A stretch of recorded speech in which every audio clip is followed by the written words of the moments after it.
Hey, Gun. Yeah. They know what time it is. I got so much energy.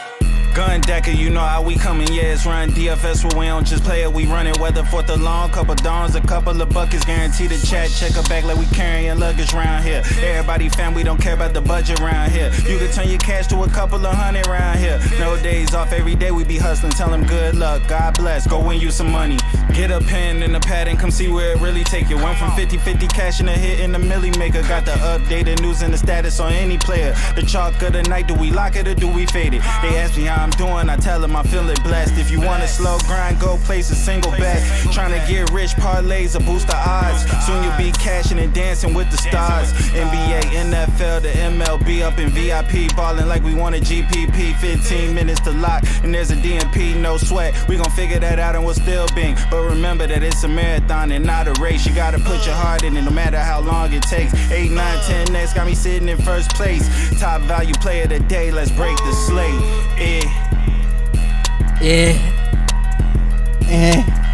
Did it. I did it that time.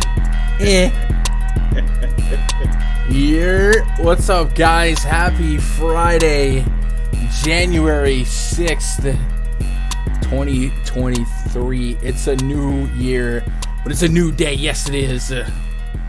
That's not a Keith Lee joke, by the way. I guess that's Big E. But but we're live for real now, Chronic. Thanks for coming to the dress rehearsal moments ago, and all kinds of chaos went on backstage. But holy cow, it has been.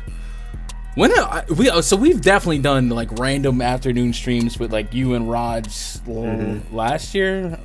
There wasn't that many. It was early in 2022. That's before I ended up leaving the country. So yeah. For those who don't know, he got involved in some criminal activity. Had to flee the country for a little bit. Had to go to Romania. Don't do that. Don't do that. Or just stay away from the pizza and the Instagram. Those two don't mix. But no, yeah, Chronic's been around the world and he's back again. And now from Cali. Actually, my family's in Cali right now, or they're going to Cali right now. But you're back to grind a little bit of NBA with us. Hopefully we can have it semi-frequent appearances on these first look, just like the olden days. And for those of you that are newer to the channel, this was how this channel took off. We would do these nighttime first look streams where we're winding down the sweats. And when I say like we were doing numbers, like hundreds upon hundreds of live viewers at midnight. Each video would clock 2K views, and now 4 or 5 years later, the content is so saturated on YouTube that those type of numbers are only done by a couple channels. So it will maybe pioneers, huh? Maybe pioneers in the space, trailblazers, if you will. Speaking of the Trailblazers, we're going to be talking about the Trailblazers in a little bit. We're coming off a 4-game slate where it was like 3.5. 3.5. So if you guys out there who maybe played it, maybe did not, Jason Tatum led the slate in fantasy points, 72 of them. 35 minutes, 29 points, 14 rebounds, 10 assists. That's a trip dub. Larry Markkinen, number 2, 49 points, 8 rebounds, 1 assist. Wama passive for. I could just shoot it. Nailed 6 threes. Jaren Jackson Jr., 31 points, 10 rebounds, 3 blocks for him. John Morant, 32 points. Jesus, 32 rebounds. A lot of not Luka Doncic here in the top 5. And Chronic, I don't know if you sat this slate out, but Luke, it was basically, hey, how can I get Luka? How can I get Jokic in terms of ownership? And if you went the other way on both those guys, you probably made some money if you thought a little contrarian tonight. Jokic scored less than Vlatko Kankar on his own team. So I don't know that was in the projections for many people tonight. So this was expected range outcome. This was a very fruitful night to be contrarian, and sometimes those smaller slates, it do be like that though. And then all day long, Paul George was listed as questionable. Clippers front night of a back-to-back. I think we all expected Kawhi to play tonight, Paul George to sit, and vice versa tomorrow.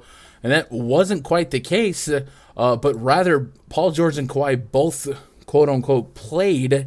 And that game got so nasty that Lou did that thing he does where he benches everyone at half and sends out a second unit. So now we got to wonder, hey, it's a back-to-back. Do we expect George and or Kawhi to rest, or do we even count last night as anything more than a warm-up? So some thoughts that we'll be flowing with going into Friday slates. But you guys let me know how you did out there. Leave a comment below. Let me know how your 4-game slate went, if you did play it.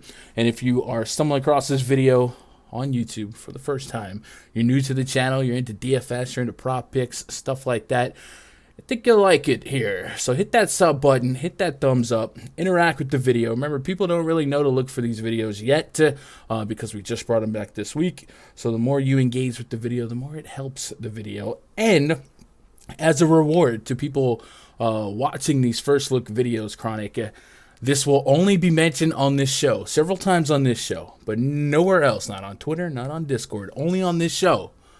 There's a special 20% off coupon at rundfs.com for any pass, week pass, 2-week pass, month pass. We just launched the VIP to the All-Star Break pass and the year pass. So if I click the year pass, which is $5.99, which is already a crazy deal, if I click have coupon and I type the words first look, enter, boom.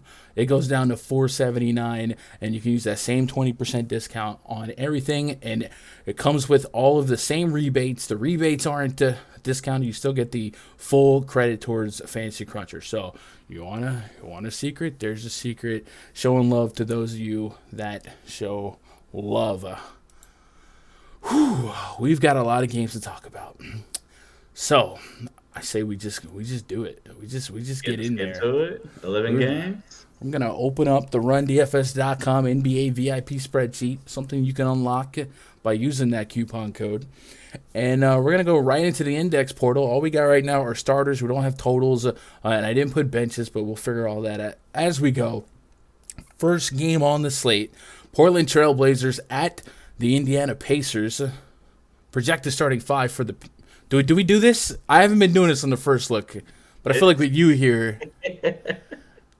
we could probably save time if I don't read off projected starters. Anyway, let's go look to Vegas odds here for Blazers and Pacers. We're looking at 231.5 total, 1.5 point spread in favor of the Indiana Pacers. 230 plus totals are becoming the new look NBA. 1.5 point spread. The Pacers, we got this cloud over them that they're a bad team, and don't get me wrong, they're not elite, but they're out there scrapping, winning more than they're losing at last glance, and over 500. They run a good pace, and their offensive ratings pretty well, and for the most part, pretty healthy here. So this is a matchup that probably looks good to at least consider, if not attack. I do think Tyrese Halliburton has reached efficient pricing, almost 10K on FanDuel, 9K on DraftKings. So he's not going to scream like he's a extremely big value opportunity, but he does have a 50-plus fantasy point ceiling. On the Blazer side, we do have a little bit of a laundry list of stuff on the injury report. Yusef Nurkic, Jeremy Grant, and Gary Payton listed there. Nurkic and Grant are the two more intriguing options, so we're going to refer to NBC Sports Edge and pull up Portland. Looks like Nurkic has been upgraded to probable, and Jeremy Grant is dealing with a left quad contusion. He briefly exited their loss to Minnesota on Wednesday, but he wasn't nearly as productive when he returned. Scored all 26 points before he left with 5 minutes, 41 seconds left in the third, and then shot 0 for 3 from the floor when he did return. And, bruises, especially those thigh bruises, they get worse. I don't know why I said it like that. They get worse after time. So if Grant needed a day off, that would trickle affect everyone else. I think what it would do for me is be a little bit more interested in Nurkic, and then perhaps more interested in Josh Hart, who we know can be an elite rebounder, and we expect this to be a pace-up spot. Anyone screaming at you, tugging at your heartstrings from this far out as guys you think you want to get a piece of on this Friday night? It's 11 game slate, so it really depends on what type of player you are, right? We talk about single entry, much smaller pool, right? Versus if you're 20 max or 150 max. So it really just, depends on the player. If you're a cash game player, I don't think you see anything that screams out at me. But you could take some shots on the value here. I know early value is kind of, subjective. You don't want to tie it up too early. But Nimhard on FanDuel at 4,300 should be sliding into that starting two guard spot and playing. His usage isn't too crazy, but he's under 5K, so I think it's worth mentioning. But against him though, like his defenses are really the best, man. Anthony Simons, I know Dame is back. We talked about this a little off air, right? 6,200 on DK. What do you need out of him? Gun 35, 36? Could be like 6x value. Like there we go. Old school. Yeah, and he's actually had some pop games lately. I've been staying away from him since Damian Lillard's been back. However, the price has caught up to him, right? He's not the AK Simons that he was when Lillard came back initially. So that's not a bad shout, especially in a matchup like this. What I'm going to do is I'm going to use a Wowie here. Simons, Lillard, Nurkic on, and just playing a potential scenario where Jeremy Grant didn't play. We don't have a lot of minutes on that one, but Simons is second in the small minutes that we do have in usage at 28% with over a 1.2 fantasy point per minute production rate. They take off Nurkic in this split, and it should give us a few more minutes, not a ton, doubles the minutes there. Still over a fantasy point per minute, over a 20% usage rate. So I think I'm with you on the thought of Simons. I'd be more with you, especially on FanDuel, if Jeremy Grant sits this one out, because I do think he'll likely make room for 20-plus real points to be replaced. And I don't know that Justice Winslow is somebody that's going to immediately one-to-one that. So, yeah, I'm keeping my back pocket. That's the idea, right? He's going to be super low owned. I could definitely see Simons definitely less than 10%. I could tell you that.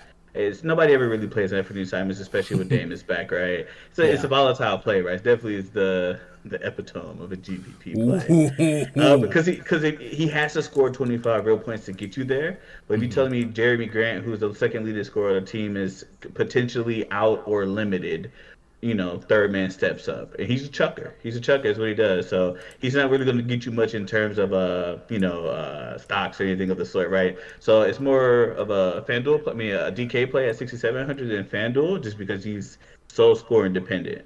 But that's why you don't, you may be at the field 10, 15%. Don't go crazy with it, but 6,200 is pretty cheap.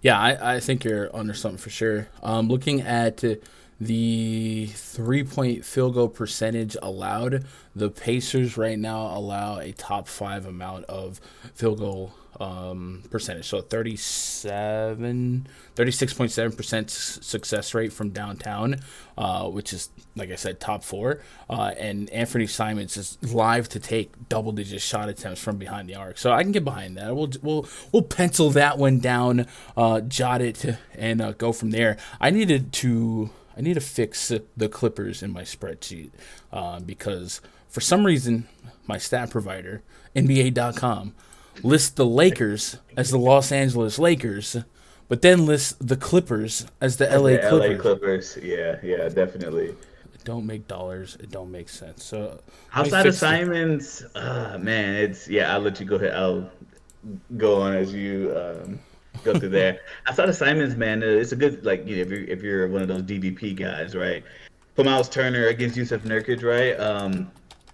The position, the play is a top 5 play against the center position, but I think it's kind of smoke and mirrors, man, because Miles Turner, how does he get his points, right? It's basically, blocks and steals, majority of blocks, and I'm pretty sure on the Portland Trail basis, it's like bottom 10 and blocks allowed per game.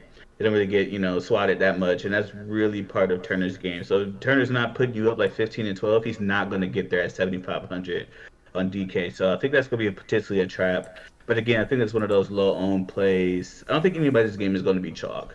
So it's one of the things where if you the total was modest at 231. What if I told you a 231 total? It was modest. It was modest 3 years ago, right? You wouldn't believe me. But there's a couple other totals that are number one not out yet, but there's a couple other that are even higher than this one. So don't go crazy with this game in terms of spending. Maybe a little bit of value with Nimhard. I could see potentially somebody going there for Tyrese, but 9,700 on FanDuel. I'd rather go somewhere else, to be honest with you. Yeah, I'm with that. Shout out to Anthony Falia. He says, these blowouts be messing with my prop players. Not playing the fourth quarter is gross. Yeah, today especially. Didn't really peg the Clippers to get smoked like that. I certainly, I was lighter on Luka than the field was today. I just kind of thought that the Celtics would have a wake-up game after that embarrassing performance against the Oklahoma City Thunder. I don't think I expected him to drop 36, and then Jokic got double burned from the other side of it. But yeah, it's not what you want when you're sweating props deep in the fourth. What up, Josh? Hope you're doing all right. Let's move on to the Bulls at the 76ers. We have Joel Embiid listed as out for this one. Alex Caruso listed as a GTD. So is Javonte Green. Looking at the Vegas totals here, got a 228.5 total. What a sultry total that is. With a 4.5-point spread in favor of the Philadelphia 76ers. So more of the same here. I'm going to go to the injury report just to double down and confirm this Embiid tag. Make sure it's not carryover. LMNOP. But I believe I saw that twice today, is that Embiid would not play this one. Left foot soreness will miss Friday's matchup with the Bulls. Yeah, he says out on the site, yeah. Okay. And we know, in the absence of Joel Embiid, usage-wise, it is the sky for James Harden. We'll get to the official numbers over on the Add More Funds NBA Wowie tool. We saw this in their last outing. P.J. Tucker started at the 5, and then there was a stretch where P.J. Tucker got hurt. Montrezl Harrell came in, popped off, and then kind of went back to P.J. Tucker. Overall, on this season, James Harden, 1.4 fantasy points per minute on DraftKings, almost 1.4 on FanDuel, has a 31.7% usage rate and over 42% assist rate. Those are just incredible numbers. You've seen this story for years. If James Harden has nobody else, his ceiling is 60, 70 fantasy points. Against the Chicago Bulls, just kind of middle of the pack in defensive rating. And then, of course, they're actually a pace-up spot versus the Sixers. And you might expect the Sixers' pace to just go up a little bit more without Embiid on the court as it is. So a good spot for Harden to have a ceiling game here. 10K-ish on both sides. That's perfectly reasonable. In my soft projections, Harden came in with a top 7 score, and I think after a little bit more logic added to the projections as news comes out in the day, I think there's a real chance Harden has a top 4, top 3 fantasy point projection.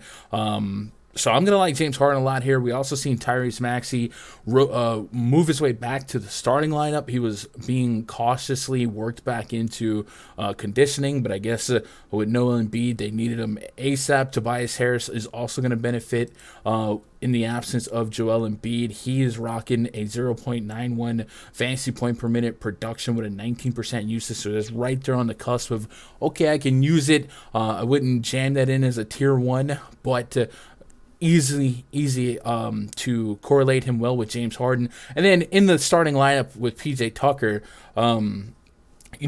Tucker's a non-factor, so it's kind of like a free square of no usage, just extra opportunity. 4 on 5 on offense. They're basically playing 4 on 5 and tell PJ Tucker to go get the rebound.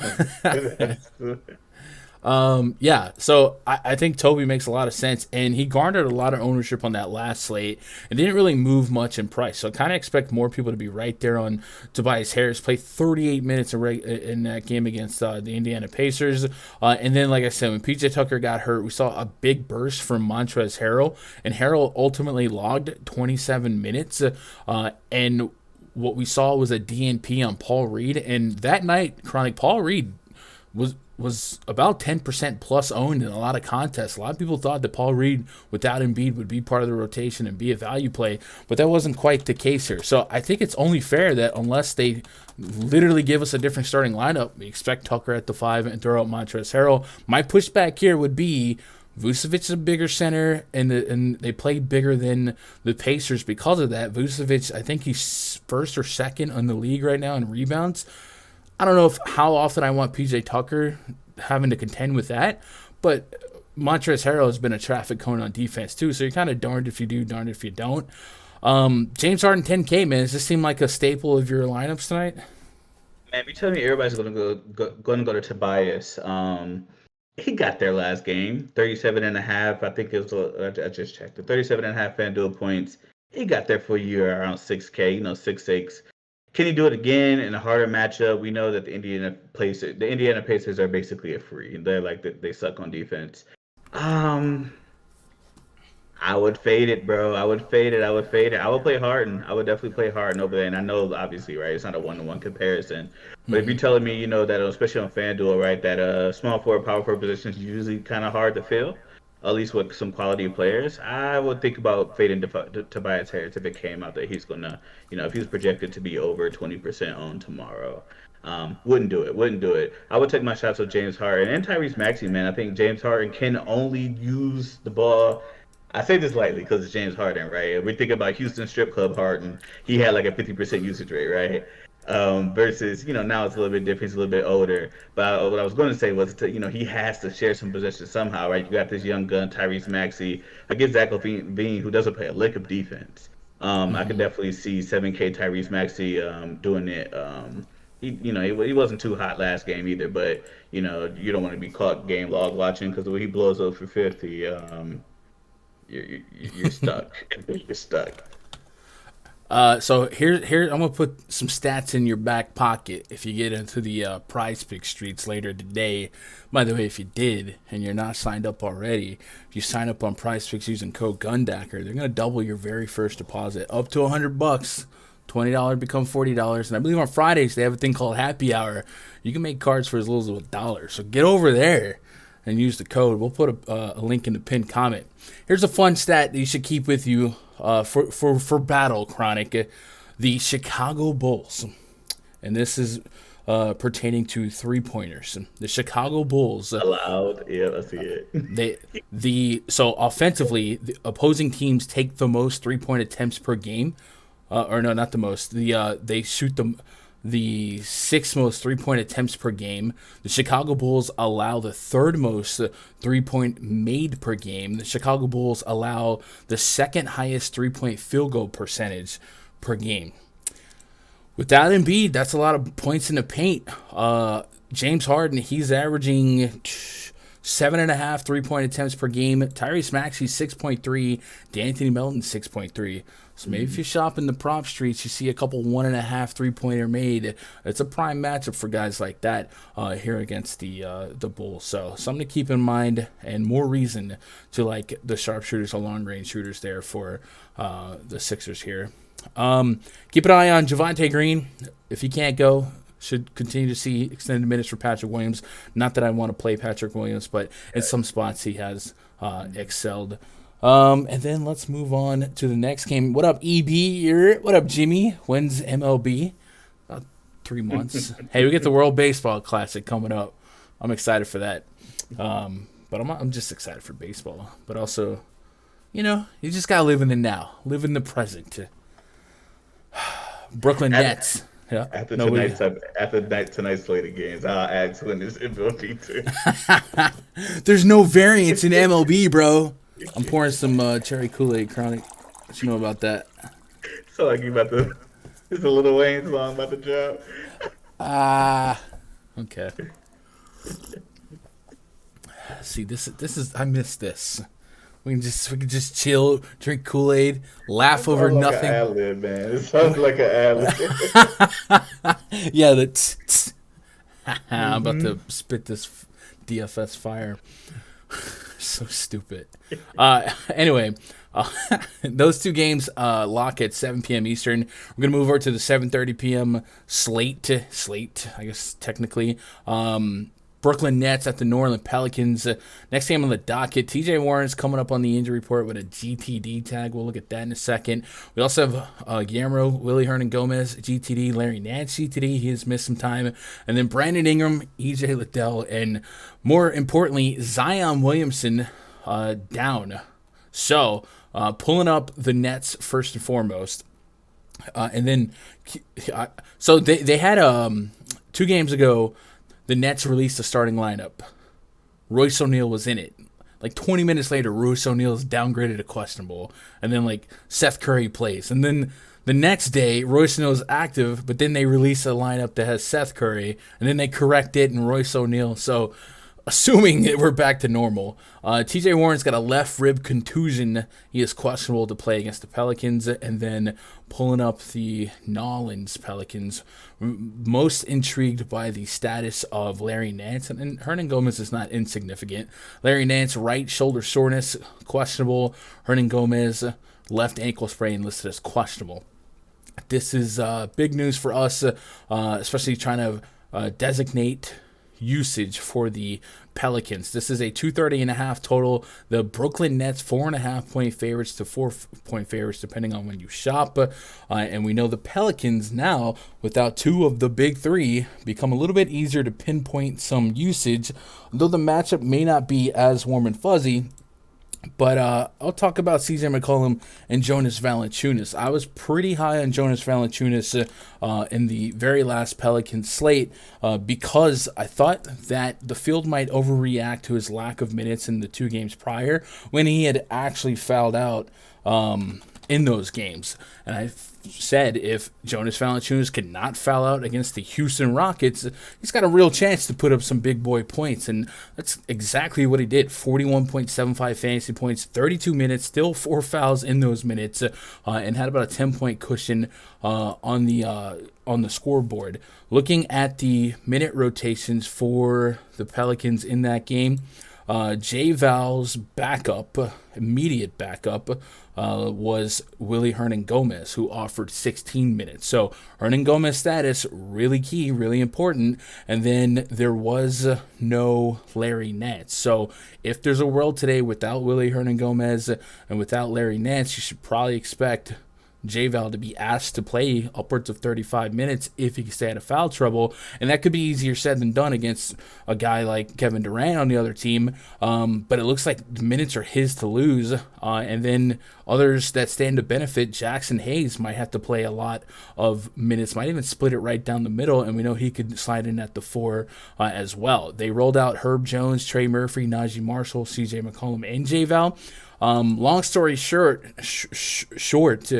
it's not a great spot, but it is heightened usage, and I think the amount of usage and point per minute production is probably better than the price tag, meaning 1.2 fantasy point per minute on DraftKings for CJ McCollum, 1.2 fantasy point per minute on DraftKings for Jonas Valanciunas, both at 27+% usage rates. Probably shouldn't come in at $8,500 and $6,500. So yeah, it's maybe a net negative matchup, but I think we can offset it with the price. What are you thinking with the Nets here? And the other night, KD fell through all of the cracks and was a big part of some top 1% lines there. Anything that you got the warm and fuzzies on in this one? Looking at Kyrie, man, I know KD, has been on the tear the last 2 games. Actually, probably like 4 out of the last 5. Every game except for that Charlotte game, he's been essentially popping off. Cleveland was a little tough as well.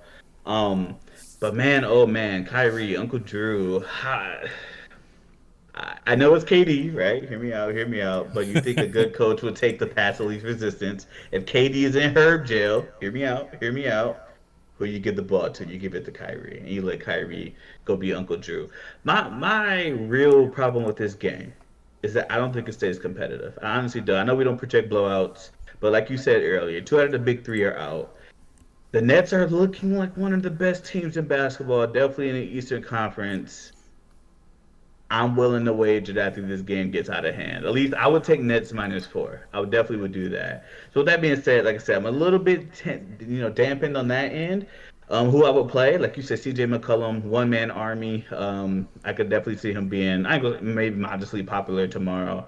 We know Kyrie doesn't really play defense, but collectively the Nets are a decent defense. They've been really better since Kyrie got back, because they I think I read a stat the other day, said they've been 18-2 since Kyrie got back, and the defense has improved. I'm not saying it's because of Kyrie, because he does not play defense, but it's just team defense. Right. No, and I'm with you there.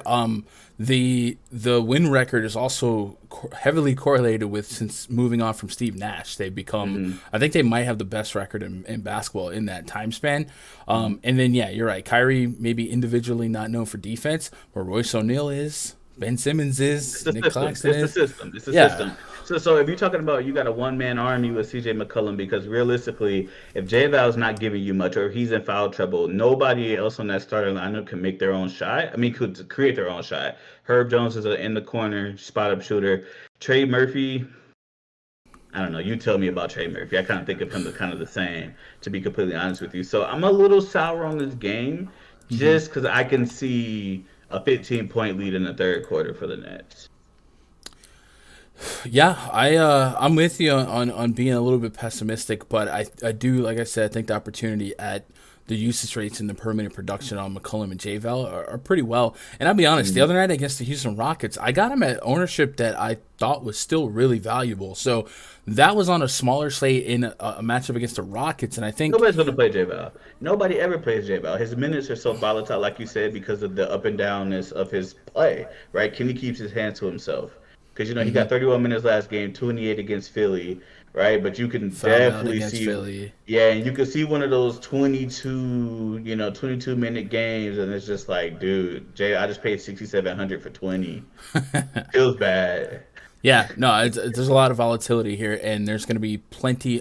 And I do think slates this large always end up being studs and scrubs and a lot of can't miss value in quotes. So I don't think there'll be a ton of ownership on those two, but we'll see.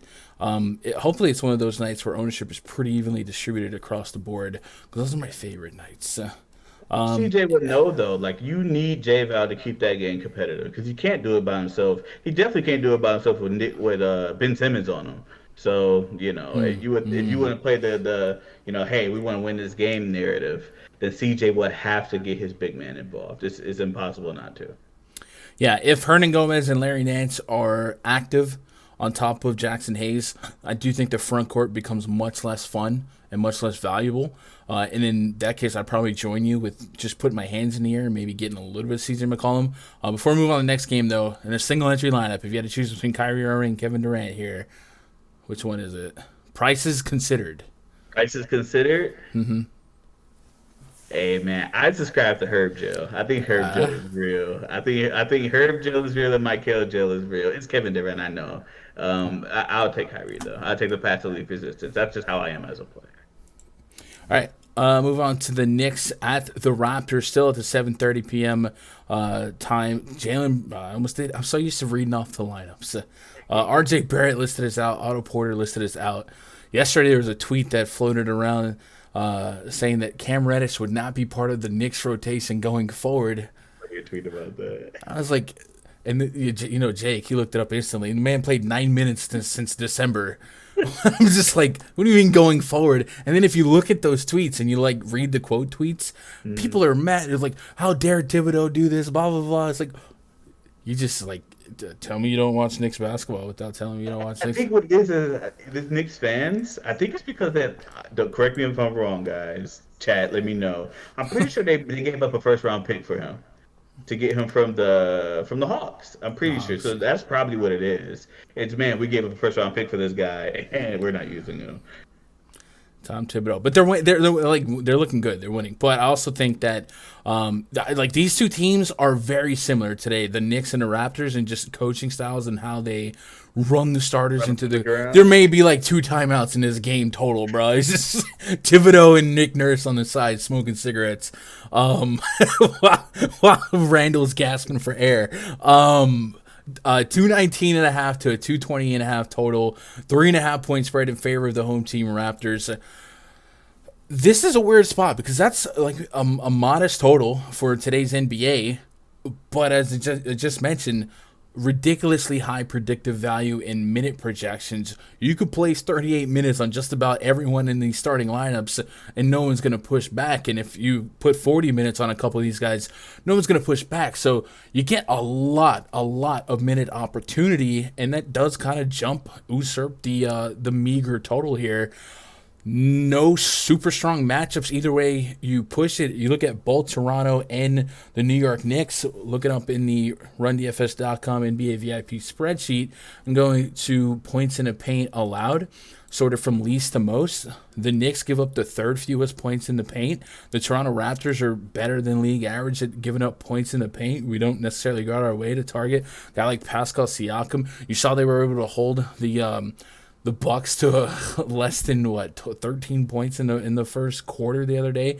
Like, these are not two huge spots that I'm wholly enamored with. I do like taking guards against the Knicks, so maybe Fred VanVleet at 7,400 on DraftKings kind of stands out. VanVleet's coming off a pretty decent day at the office against that Bucks team, 65 fantasy points, 12 assists. Raptors are not known for passing the ball around, making that extra pass, but yeah, 12 assists there. That's doubled his yeah. So I'm thinking, like, if I had to cherry pick some names here, VanVleet kind of stands out as the top guy for me. And then maybe Gary Trent as somebody that they lean on to score if we're going to continue to be a little bit pessimistic about scoring in the paint here. Gary Trent averages 7 3-point attempts per game for the Raptors. That's second to just VanVleet. And the New York Knicks allow a 34% field goal rate, which is not good, but they do allow 37.6 3-point attempts per game and 12.8 3-pointers made per game. So it's kind of a volume thing. And if we're going to push the ball away from the paint into the hands of our shooters, those are two that kind of stand out for me. Jalen Brunson has been pretty trendy on both FanDuel and DraftKings the last couple slates, and he kind of can't argue with what he's doing when he's healthy. 38-plus minutes is a likely range of outcomes for him in a competitive ball game, and he stuffs the stat sheet, and he's been pretty good at scoring for him too. So I think by hook or by crook, he'll probably still get modest ownership. I don't think he'll be super chalk like he was the other night, but I think he'll still get modest ownership, and I really don't have any pushback here. So I guess what I'm hoping for is for this game to come in low enough projected ownership that I can get here on the guys that make a little bit of sense. But if this got like quarter owned at some spots, I'd probably look for pivots on the entire slate because there's enough statistically to push back. Do you think that what would you think that VanVleet's, and I know the shape isn't, I mean the slate hasn't taken shape yet, but off that big game, do you think people chasing his ownership would be inflated? Just kind of thinking about how the average player would construct a lineup right now. Giannis is going to look really freaking good with all those guys down still. Harden without Embiid is going to look pretty doggone good. I just feel like the natural build is going to be studs and scrubs always. Yeah, so the mid-9, the Kyries, the VanVleets, that 8,900 to, maybe I'll say like 9,200-ish, I think it's going to go significantly under-owned. I just wanted to see if people are smarter than to just game log watch. Mm-hmm. Man, this game is a little tough. Like you said, star guards against the Knicks, it's a print fest. It's been a print fest all year. I don't know exactly. Is it Jalen Brunson being just like, a negative on defense, or is it the system? I'm not sure. But Fred, I think it's a little bit of both, but I think we see this a lot. The Miami Heat, another team, Knicks, another team. It's kind of a funnel defense. You take that term from NFL. When you're that good in the paint, you just push the ball outside. Exactly. That's because you take a pass resistance, and that's what Fred VanVleet does, man. I always butcher his name, VanVleet. He has, I think he averages, at least if you talk about the last 7 or so at least games. You don't call him Fleet. That's like one of my pet peeves. Van Fleet. Where do you see the F? Where the V do you see the F at, bro? Yeah, it's the double V's that screw me up, man. But yeah, he lives at the 3-point line, man. 10 attempts, 12 attempts. He's probably going to chuck 10 minimum this game. So I think he's going to be one of those guys that's unowned. This game actually played like 2 weeks ago. And he ended up dropping 45 DKP. So, it's I don't know how much I feel about it in that sense. But who I kind of want to talk about, I feel like we kind of buried the lead on. He's going to be less sexy because he's in the same price range now as the KDs of the world,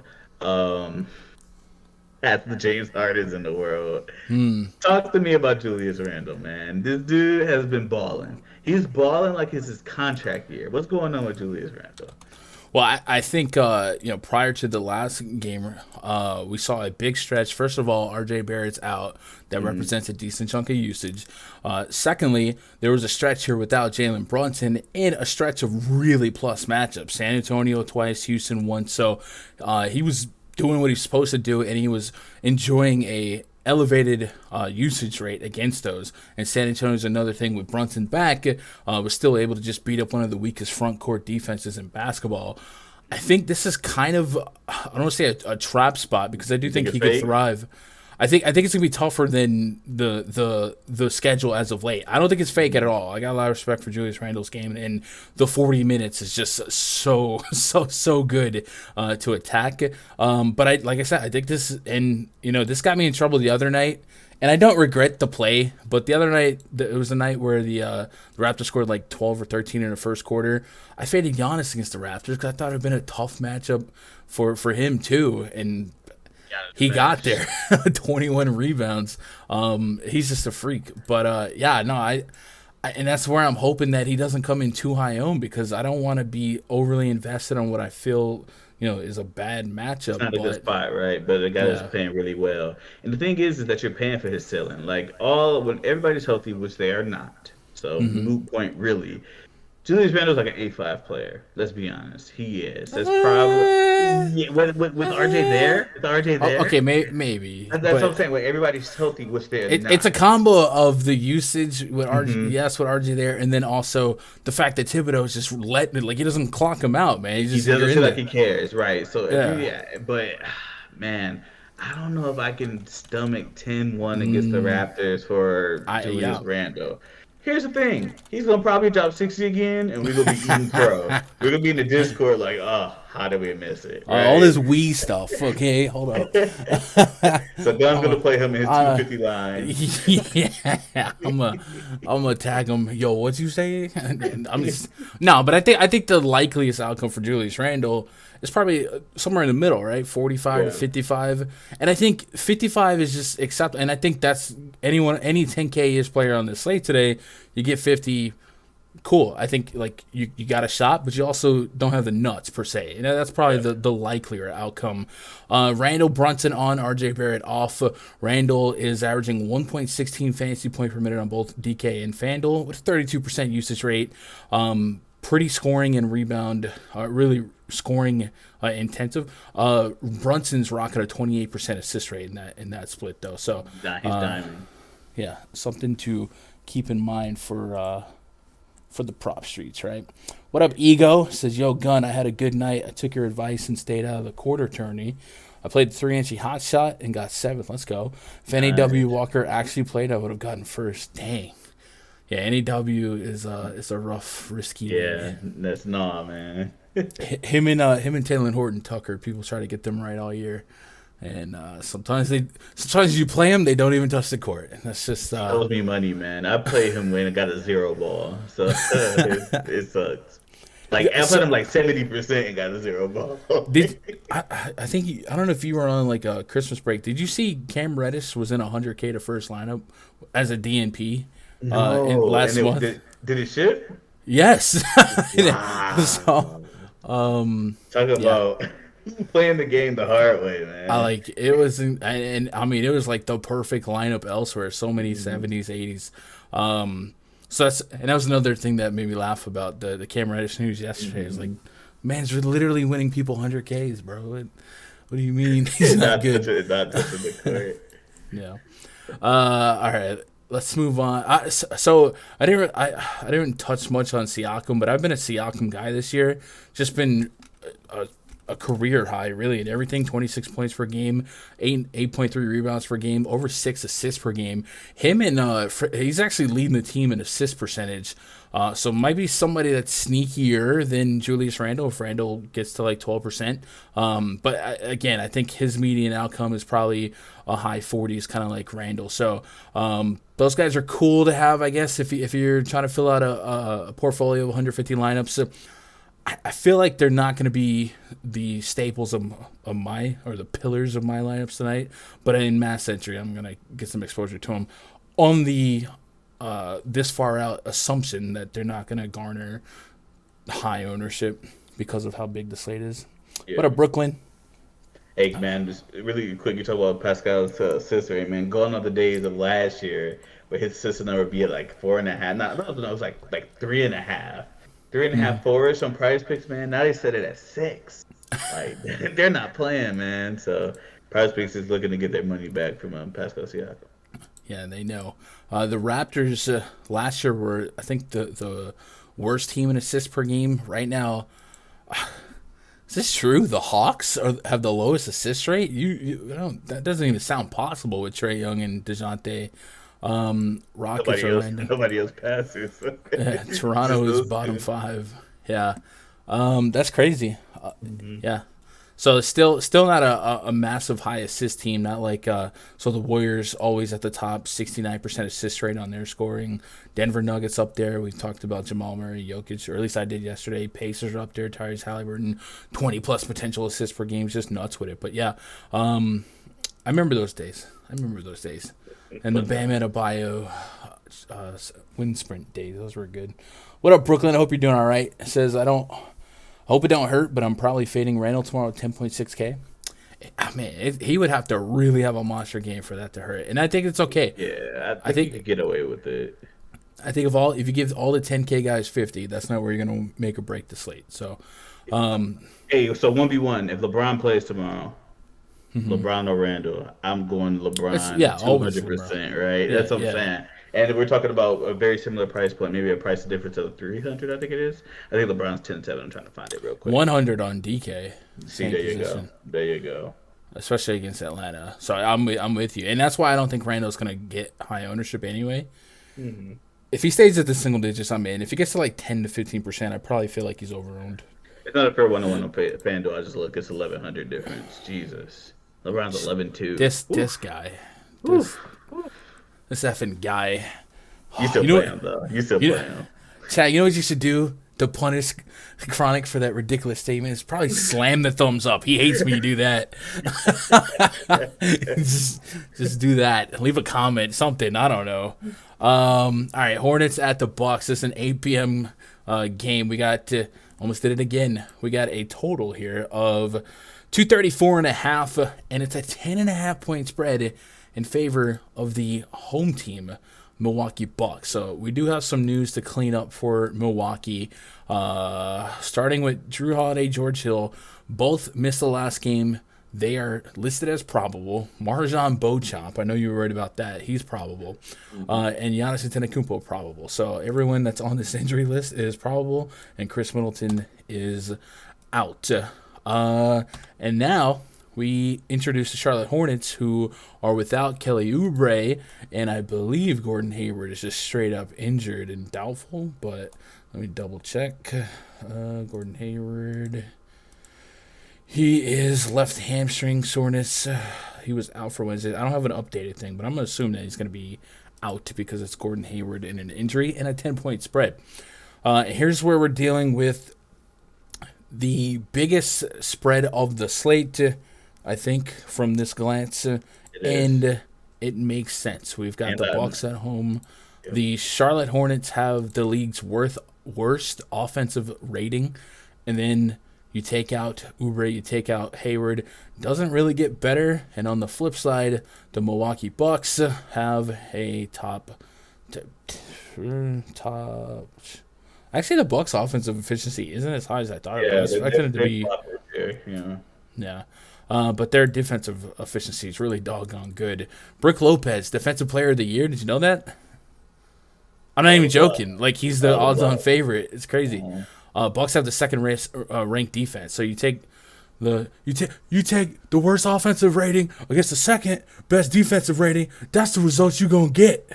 A 10-point spread here. So I guess this leads us to the age-old question. I believe it was in the Bible.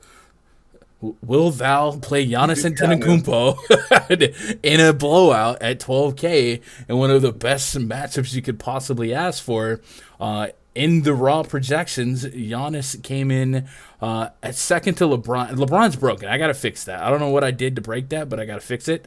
But realistically, Giannis, who's like a 1.7 fantasy point per minute guy, if it blows out, it's because of him. 30 plus real points. He's right now in a stretch of we're seeing some of the highest point prop totals in basketball, and Embiid on Giannis, guys like that. Giannis has dropped you 30 real points or more in every game since December 28th. He missed it by a 3 on Christmas. He's doing a lot you can make the case with the healthy Drew Holiday. Maybe he goes down, but also remember Drew Holiday's last game, he didn't start. He played limited off the bench to work his conditioning back.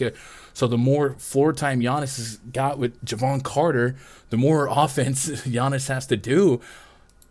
What do we do with Giannis Antetokounmpo? What do you think you're going to do with Giannis here? I think I play him and just kind of gauge it by ownership. And then I guess I'll ask you points per dollar, just kind of in mind, thinking about the other guy, LeBron James. I guess on FanDuel, there's always a way on slates like this to get 2 studs and then go from there. How do you think you're going to play Giannis Antetokounmpo today, just from a strategy standpoint? Meaning, are you going to even play him at all? Man, you didn't even bury the lead about like the Hornets being the very worst team in the interior. Like they are abysmal. You were talking about how bad they're on offense, but on defense, man, it seems like every big blows them up, and it's just it's consistent. So I would definitely only max 1 if you're going to play a buck, right? But I would have Giannis and Brook Lopez both in my pool. I wouldn't play Drew at 8,100. But to answer your question, will you play Giannis? Yes. Like you said, if there's going to be a blowout, it's going to be because of him. Drew Holiday is not a prolific scorer. He's a great player, right? But when the last time Drew dropped 30? I couldn't tell you. So with that being said, like I said, I think Giannis is going to be doing so much. And I think the team knows, and Giannis knows, that like they were on a big losing streak until Giannis started popping off. And then once Giannis started popping off, they started winning. So I mean, if he's healthy, I think you just kind of, you copy and paste the same formula that's been working, right? You feed the ball to Giannis, you get out the way. It's that simple. So, yeah, I think Giannis at 12K, you got to play him. You got to be at minimum with the field, man. But I would say go over there. I would say be overweight on him as well as a GPP play. In 30 minutes, he could drop you 60. Like, let's be honest, he can.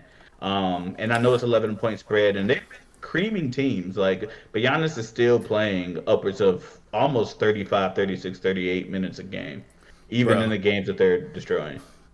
Giannis on Middleton off, 1.7 fantasy points per minute on average for both FanDuel and DraftKings, a 41% usage rate, a 33% assist rate.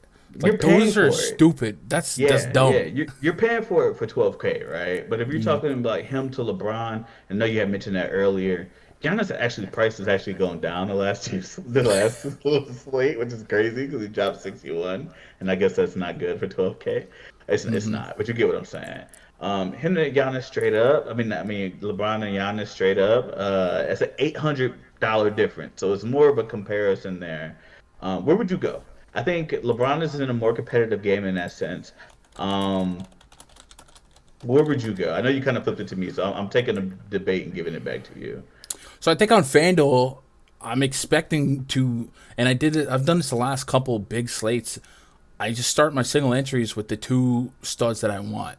So on the last slate, it was Harden and LeBron, right? It was Harden and Giannis, I think, for me on the last slate. And that's what I just took that, hey, I'm getting 130 points out of these 2, and that's where I'm going from there. In bigger field tournaments, there's a lot more game theory to be had, but there's also a lot more value on these types of slates because there's 22 teams of opportunity for rests and rollouts and stuff like that. So I want to be there on Giannis, especially against, I heard the phrase earlier, and it didn't work out, but we were talking about today's slate in the pre-lock Discord at rundfs.com, and somebody had asked Jake if he was playing Luka Doncic. He goes, he's going to be owned, but I don't want to let Luka kill me on a 4-game slate. And that made so much sense. It's like, how dumb do you feel today if Giannis against the Hornets drops 80 to 90 or 100? We've seen 3 of those so far this season. So I'm going to be there on Giannis.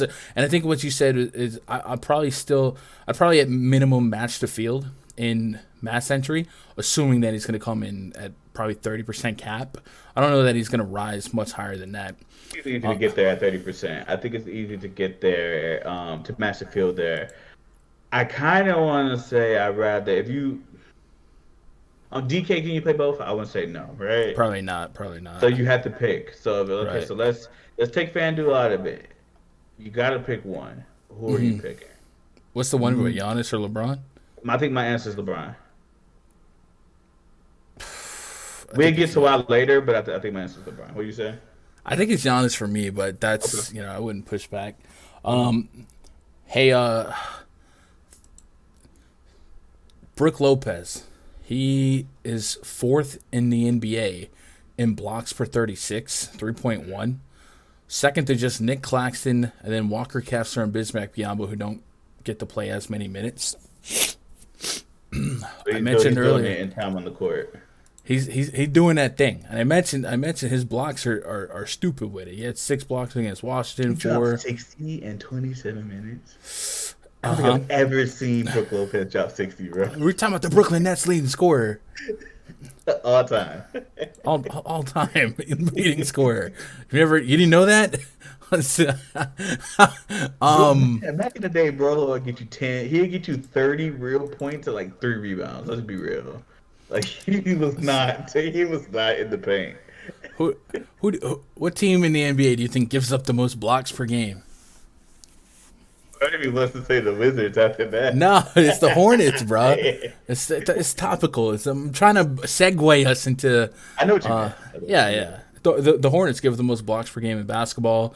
And then if we let the DVP chart tell the story, the Hornets are one of the more lucrative matchups in all of basketball, the most lucrative matchup in terms of fantasy points allowed to opposing centers. So another prime spot for Brook Lopez. The other night we saw a scenario. This was the game that Drew came off the bench, where Brook Lopez, Giannis, and Bobby Portis all had nuclear games.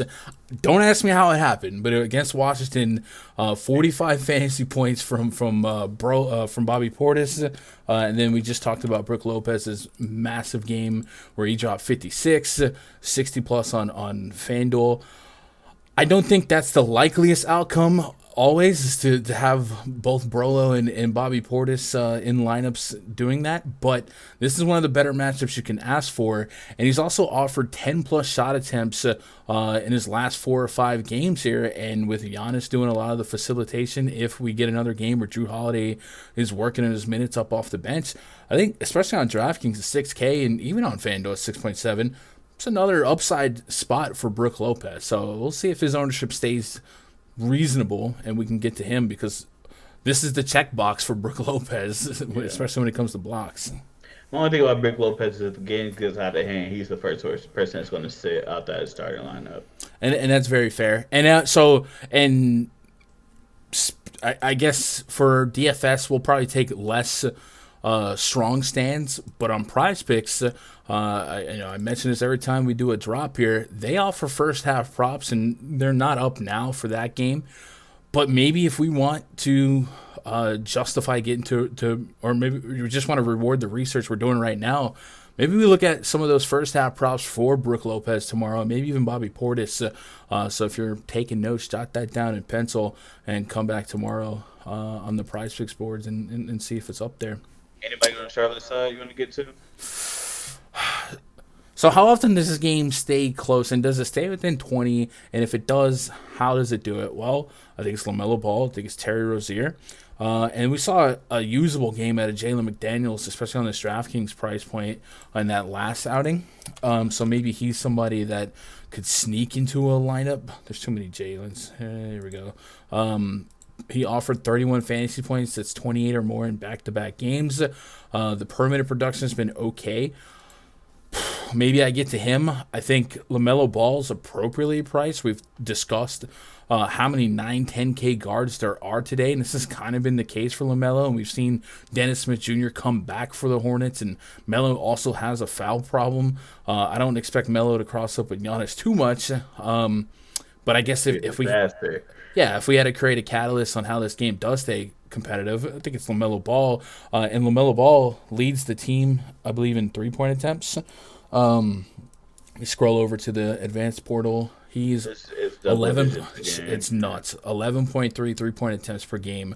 That's over half of his 20 and a half field goal attempts per game.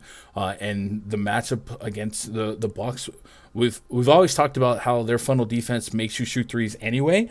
And then on top of that, the game script is often we need to shoot threes. So We gotta catch up. Yeah. if they're going to stay in it, I think the 3-point ball from LaMelo Ball from the Department of Redundancy Department and Terry Rozier are the ways that it happens. But no tier 1s, no tier 2s. Those are like tier 3 guys for me. And that's all I got to say about that. It was like a risky value tier, but that wasn't value. I'll put him in there.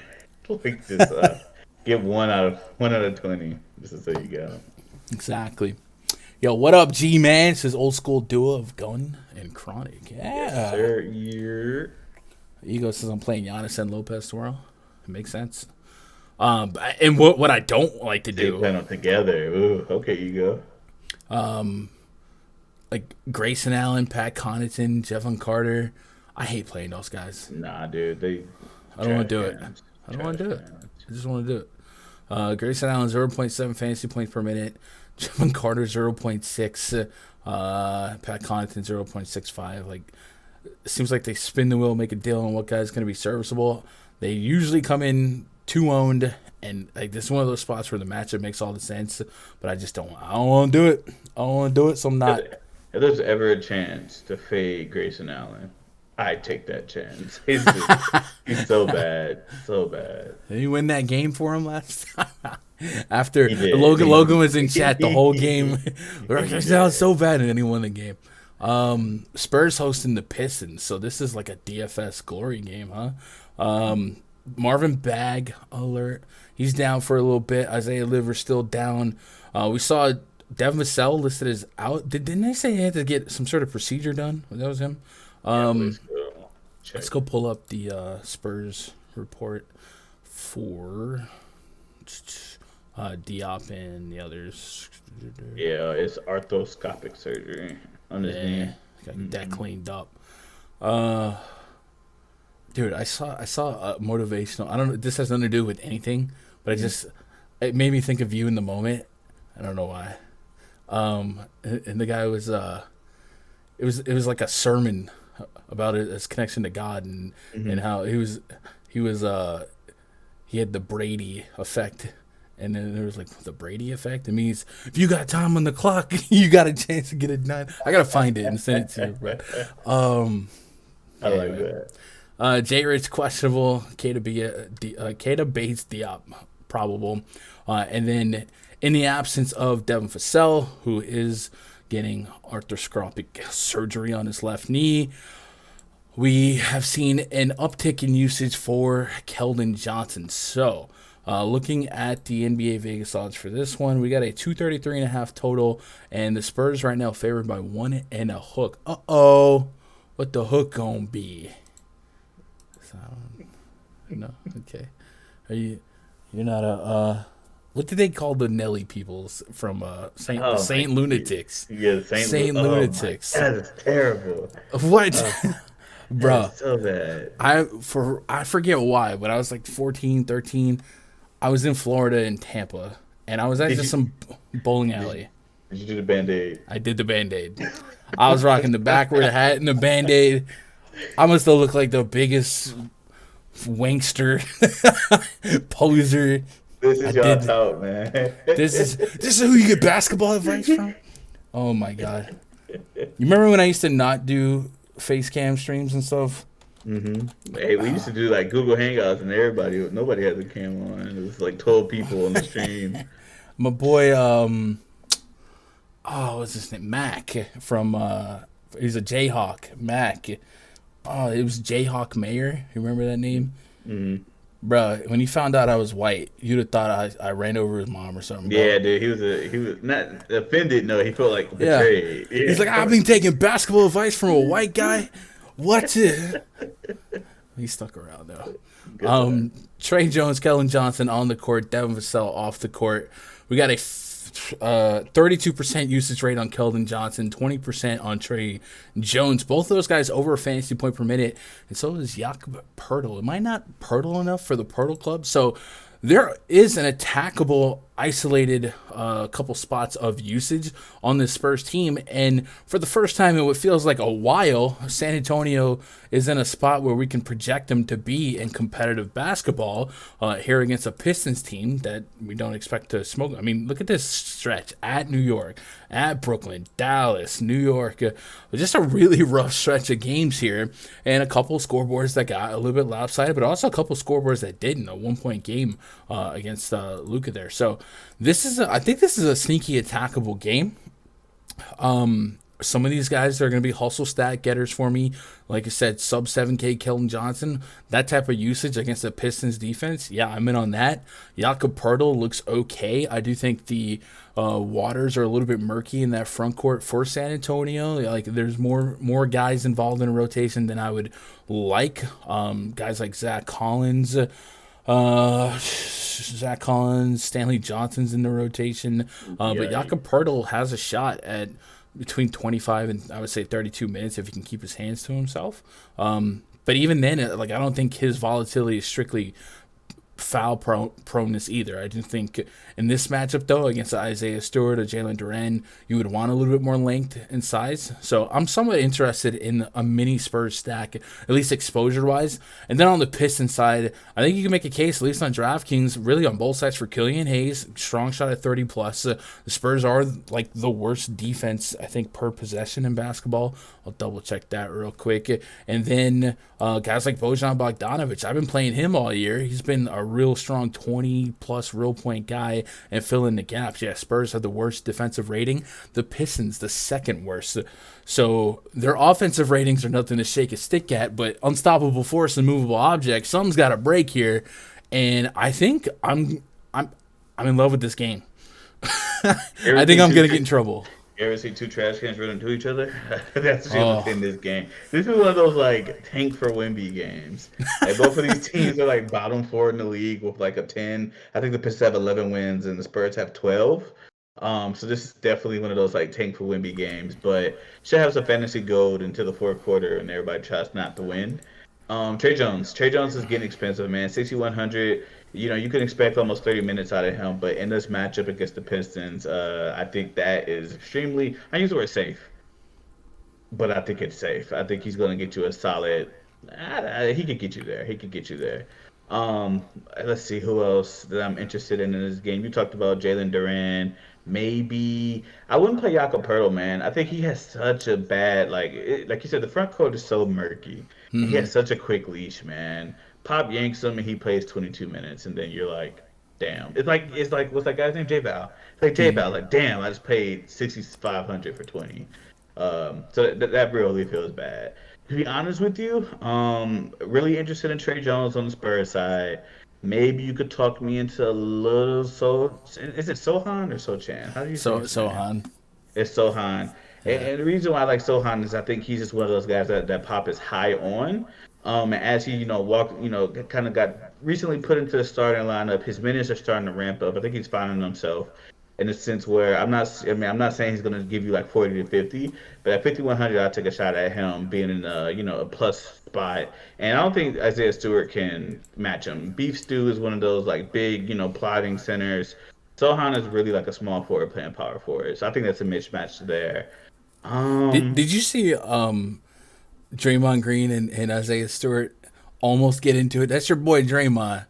It's not such a high head, bro. But no, I have a theory, dude. I think Isaiah Stewart has like temper problems. Because he tried to kill LeBron. Yeah, he tried to kill LeBron. But what I was saying is Draymond immediately say no.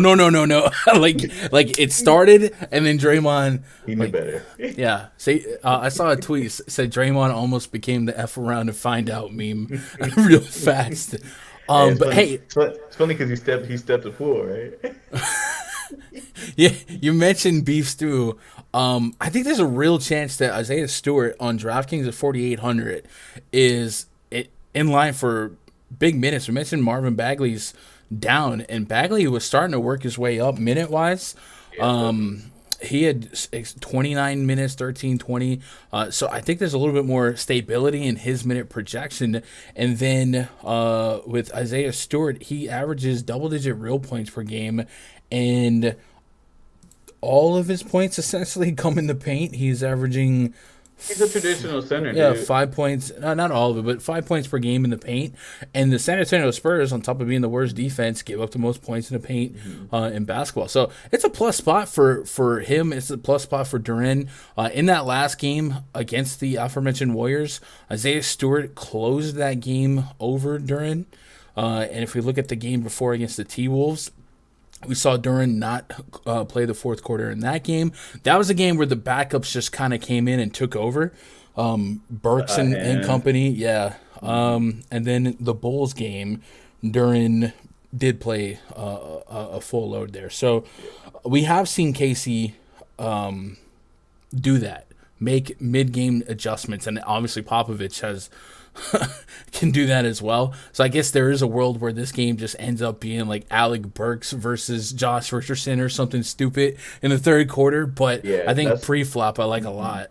That's what I was going to say. I know we didn't list all the the bench guys or whatnot, but I think Alec Burks is in play at 5,800 on FanDuel as well. He's one of those guys that I think that Casey's going to play regardless of the outcome of the game. I don't think the game's going to get out of hand by any stretch of imagination, but he's safe for like 27, 28 minutes. And if he gets hot, he could drop 35 to 40. He can. Alec Burks, you've seen him the day before Christmas, the day after Christmas, he ended up dropping 50 against Orlando.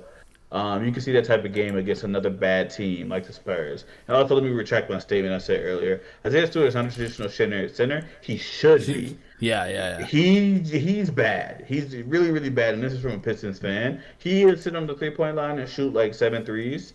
He shouldn't. He's terrible. But he should. All right. Well, you know what? I'll set up a FaceTime. You tell him. He may come through the phone. Keith Lee said, that's when you start being Keith Lee. Yeah, this is Keith Lee. Stop taking threes. You are not limitless. You're not limitless. Jeez, man. Get it together. Signed a Pistons fan. I posted the link to this video in Discord, and Jake said, dang, Chronic looks jacked in that Bucks jersey. Implying that you were Giannis. The disrespect. So Jamal Murray said he'll play, so that's good. I appreciate when players keep us smartened up. Speaking of smartened up, I mentioned at the top of the broadcast, you guys that have made it this far, this is only going to be mentioned on this show, not on Twitter, not after CSI, not after breakfast. 20% off VIP memberships using the code First Look. It's for any which one that you want to. You get the biggest dollar amount if you get the most expensive one, obviously. But the words First Look, as in this is the first look at tomorrow's slate, gets you 20% off. So that $5.99 becomes $4.79. That doesn't even seem right. That's not 20%, right? I was going to say, on big numbers, 20% is a lot, man. It is. You accidentally put 50% off. Did I? Wait, hold on. Wait, that seems like too much. $4.79? I might have to fix that. That can't be right. The calculator. Calculator. What's 20% of 600? I guess maybe it is.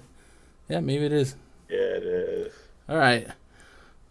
Why do we 20% of 600 is 120? Wait. So you're telling me right now someone can go to someone could get the $600 a year pass for $480, which already comes with a $150 Fantasy Cruncher voucher.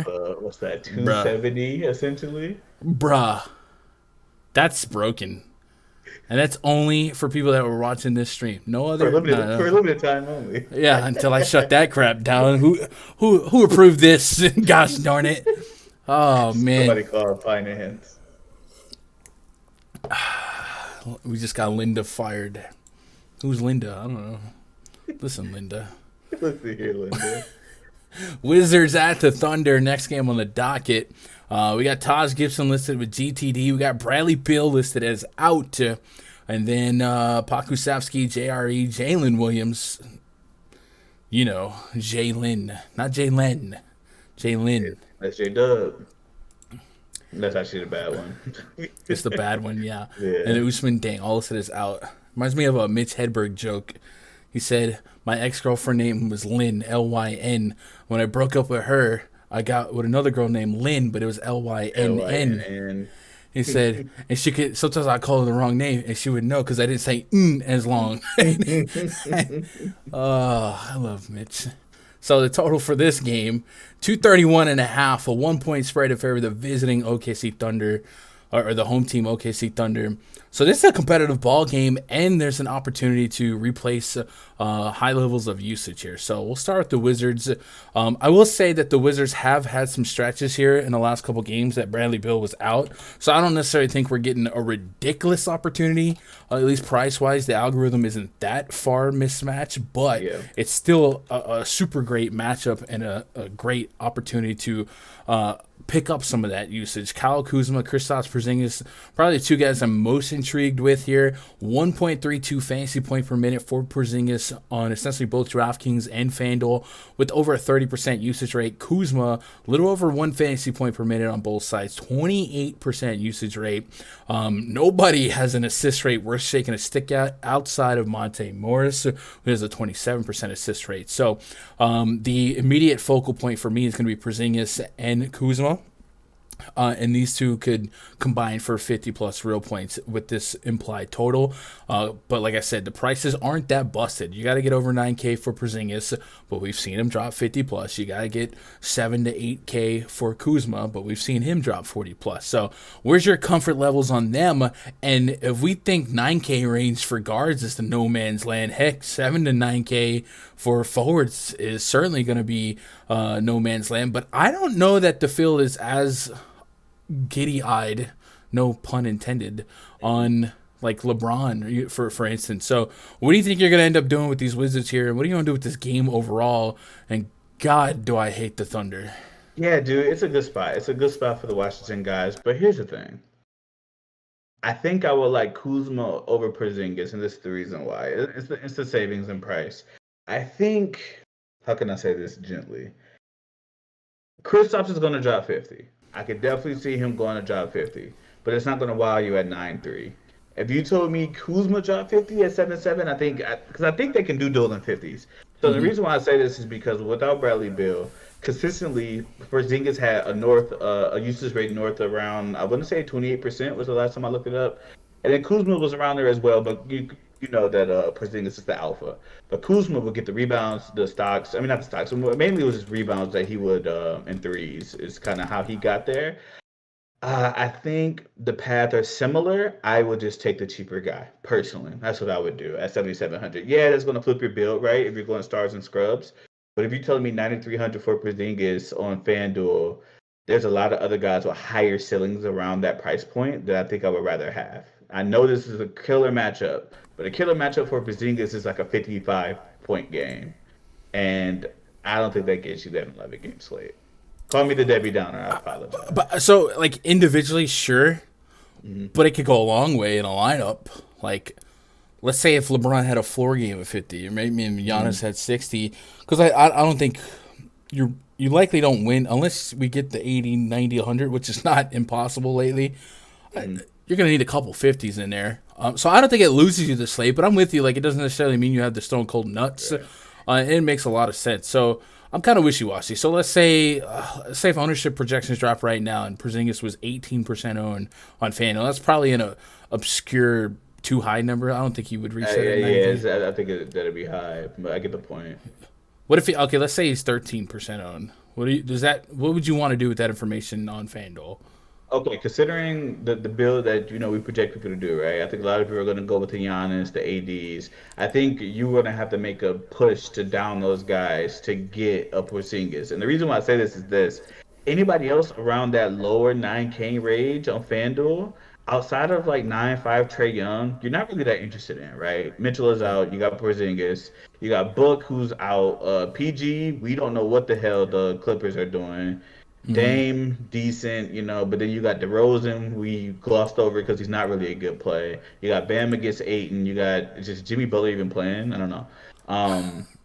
you get the point, right? Yeah. Those guys around him, I would prefer Porzingis outside of maybe Trey Young.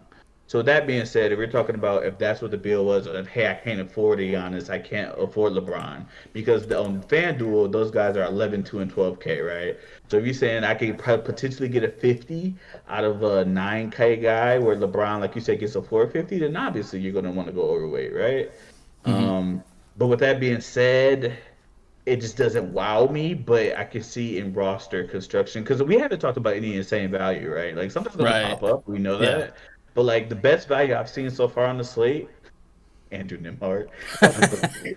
Okay. All right. You're Yeah, done. You're done. exactly, exactly. Set him down. Yeah. Okay. And then on the Thunder side, I hate playing any of the Thunder, but SGA makes some sense here. I think his usage obviously is what it is: 30 plus real points per game, 10 plus K cards. We mentioned how lost in the sauce those guys can end up being. Giddey and Lou Dort, supplementary plays. I don't get there at any high level of confidence, and then I just full fade the rest of the Thunder. And when all of them drop double digit points, I just move on to the next one.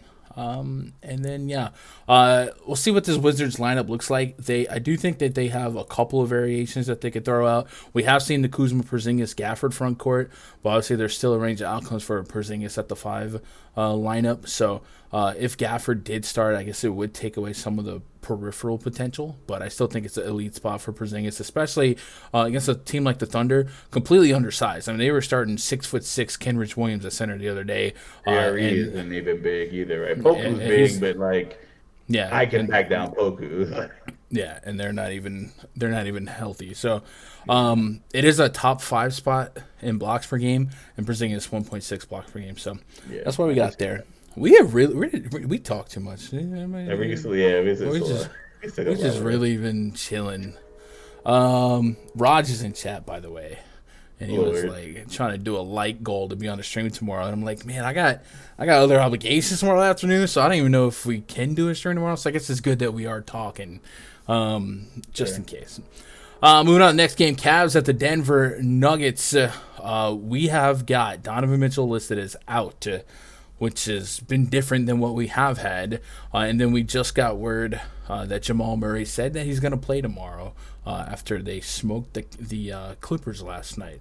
So I do want to get a blurb on Darius Garland, since he's missed a couple games. And I don't know if you pay attention to the news, but Donovan Mitchell was able to thrive in his absence. Darius Garland right thumb sprain has been ruled out for Wednesday. He remains sideline, meaning the Cavs could stay, blah, blah, blah, blah. So I have no update is no update. So I guess from this far out, there's a chance Garland could not play, and if that happened, you could see Karis LeVert, Jetty Osman. God, Isaac I hate Okoro. talking Karis, man. Worst types of slate is talk Karis. It is a 225.5 total, 7-point spread in favor of the home team Nuggets. Slow pace is the expectation. Cavs run one of the slowest paces in basketball, and then Nuggets night 2 of a back-to-back. They don't go up in pace either. And Karis LeVert, even after experiencing some elevated ownership in the last few games in the absence of Darius Garland, his price really hasn't moved that far forward. And to your point, he hasn't really done Never much. does. He never does. Like he got you 40 last game against Phoenix, right? All right. I mean, without Garland, I don't even think he was he talking against Phoenix? Because usually people don't play guys. The last 3 games he's been elevated ownership, and then the Chicago game that was the game that Mitchell did what he did. He shot 2 for 13. He was like the only bad play as Love and Mitchell. Done people got to him. Yeah, man, I don't know, man. And I could just because he's a Michigan guy, so I could just be a hater. But I hate Karis LeVert, man. Like hater in the house. I don't like playing him in the chalk, man. I'd rather pivot. The thing is that he could get there in a bunch of ways, right? If he's not shooting good, he could still assist the ball, get some boards and whatnot. So that's why you think, okay, maybe he's safe. He's not cheap though. He's 6,600. That's not cheap. In the instance that perhaps Garland and Mitchell both miss, LeVert comes in at a 21.5% usage rate, which is not that crazy. That is terrible. And about a little over 1 fantasy point per minute. So I don't want to poo-poo him too much, but yes, I think right now he's primed to be high owned no matter what because Mitchell's down. I guess this is a go with your gut situation. Like if you came at me with a lineup and you had LeVert, I'm not going to point and laugh. And if your gut says I don't think LeVert is going to break the slate, it makes sense. He definitely has that type of bust potential. So okay, hold on really quick. Pre-flop, 30% owned, under or above. Oof. Or Gundecker. I think I go under, but that's yes, that's a different question based on the size of the slate. But because it's an 11-game slate, a 30% owned guy with that much boom or bust potential, and even if he hits his median, so you're really just hoping you fade the crazy the 80% game. Yeah, right. And that's what people are playing for because you're thinking, okay, the 80 percentile will be there because the guys are, he has two guys essentially ahead of him down, right? So he get the usage, the shots and whatnot. I'm not convinced, but also let me say this: I'm not in love with Mobley and Allen against the front court of the Nuggets as well. So what happens? Where do those possessions go? Where does that usage go? And essentially, it would probably have to go to Karras. I'm not no way am I talking myself into it. I still you are. It'd be a nasty taste in your mouth, man. Nasty taste. I'd rather just let's see, if he's 30% on, give me 15 to 20, and then I'm gonna just hold my nose and look away. Yeah. I guess what we're hoping for is Garland plays. Yes. Because if Garland doesn't play and Mitchell's already down, then the fade LeVert hurt. Like you're cringing a little bit more. If Garland plays, he's a great play at 8K with all these guys. Like I said, with Donovan Mitchell down, it's a thumb injury, right? Yeah. Yeah. See, I think if he plays, he's good. Good to go. But I've seen Darius Garland go nuclear with. He dropped 46 in the second to last game he played. Real points. But those guys like to take turns, so he's definitely have the keys to be that guy. And you think about the path of least resistance, right? Like I said, Mobley and Allen are not in plus matchups. So there's I'm going to call them bottom 10 matchups, I would say. So you're not really on fire to play those guys. Okay, how do we, contend with this Denver team, assuming that Denver plays, all their guys? You put the ball in Garland's hand and you tell him to go off. That's what I would do. But that's assuming rational coaching. But I think that's what's going to happen, honestly. So, you pray for Garland playing so you don't have to play LeVert, and then you play Garland at 8K. I would do it. Before we move on, Jokic. Slow pace, tougher matchup, but Jokic is matchup proof. In the grand scheme of this slate, with LeBron, with Giannis Antetokounmpo, Jokic is on a back-to-back, but last night was kind of a practice, right? What do you think you want to do with Jokic? Like a obscure ownership that you would plant in your 20-entry build right now? Are you just being a punk at like 15% cap and go see what the opto gives you? But the price is down. The price is way down. I think he topped out at 12.5 on FanDuel, right? So he's 100 more than LeBron. I think LeBron is a better play 1v1, right? If we're talking about LeBron, no AD against Atlanta, pace, like you said. I kind of want to say I think Jokic being, the big plotty guy that he is, he probably does better in slower paces. Don't quote me on that. Because he's not going up and down the court. Like most is. But that's probably not true. So I'm not saying that. Probably not, just because. Yeah, I'm not saying that definitively, but it just feels like it. It feels like it, right? That's. Yeah, you're right. Less possessions, right? You want as many possessions of Jokic with the ball in his hands. So with that being said, what would you do?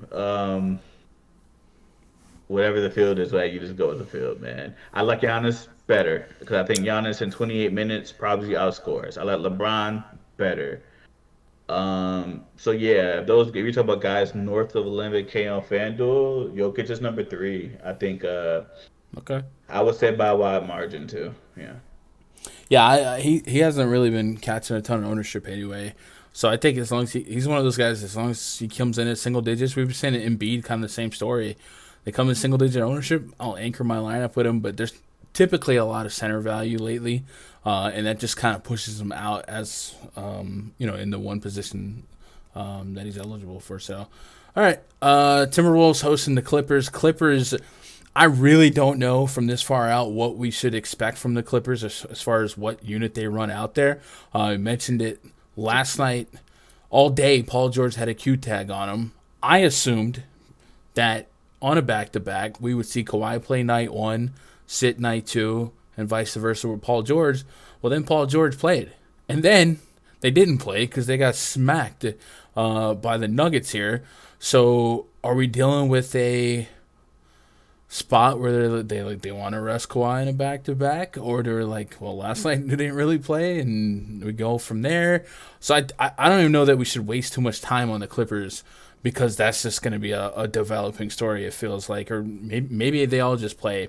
What we do know is John Wall's out for rest. Nick Batum's still out. So if we do get, and I do kind of feel like we'll get a Kawhi out, but I was wrong yesterday. So if that happens, maybe. This game's 2 hours before lock. I mean, 2 hours after lock, right?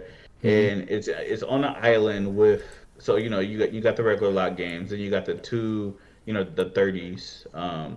What am I trying to say? Long story short, I'm saying this game locks along with the Cavs and Nuggets game. Then you got the Heat and Suns game, that the Heat, Suns, and the Hawks Lakers at the nightcap, right? Mm-hmm. Do you get this news early? I don't think so. I don't think Ty Lue does that. Yeah, the Paul George news came out late yesterday, and I don't know that we'd have like shoot around notes, but I would hope so. I like if Leonard's gonna rest, I hope that would come out early enough. Yeah, but it's not a guarantee. Yeah, I would punt this game, honestly. This game doesn't even feel good. I guess maybe with the Clippers guys that if PG and Kawhi are out, somebody has to play, right? Like there's still 48 minutes of basketball. Yeah, you're gonna get Terrence Mann and Rocco. Exactly. So there's some value that it be played, and maybe that's how you get those studs earlier that we had talked about, or LeBron later. So maybe if you're building your lineups and you are the guy that can sit around at your computer and be nimble in that sense, get some of these guys in the later games. Get some Landry Shamits and whatnot, and then you'll be able to pivot around. That's a Suns player now. Welcome back. No, what I'm saying is that the game is later on. So for the Sun. Okay. Then you could He's swap on the him Clippers. out. Look now, easy. No, you tried to come at me, man. He tried to get him. No, all I'm saying is that you would get to some guys later on before these guys lock, because if you loading up with Andrew Nembhard, you're done. Yeah. Don't do that. Hey, on the other side, with D-Russ, Anthony Edwards on, Karl-Anthony Towns off. We've got a 28% usage rate on Ant Edwards, 22% on D-Russ. D-Russ 26% assist rate. Only D-Russ, Edwards, and Gobert average over a fantasy point per minute. And from a fantasy perspective, it's been a rough year for Gobert. However, last time out, those 44.5 fantasy points that Gobert contributed at 6,400, kind of a revelation, kind of won some tournaments. He had 5 stocks to boot, some old school Gobert stats.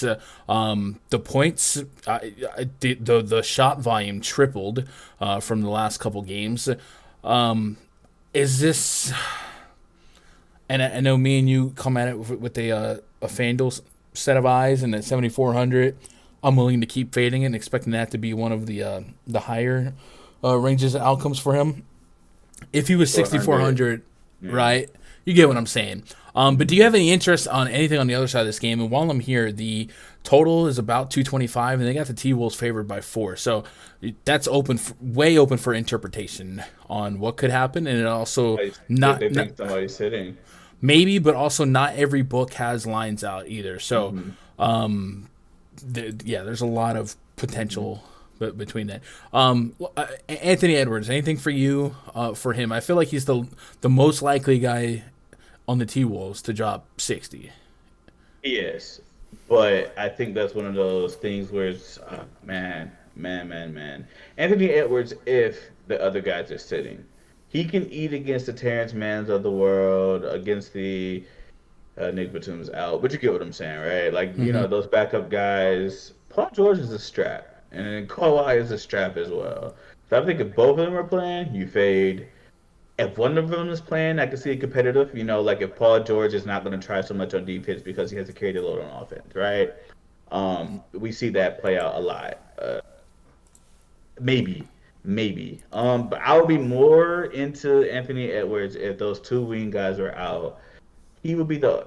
No, I wouldn't play him. I just can't. No. Okay.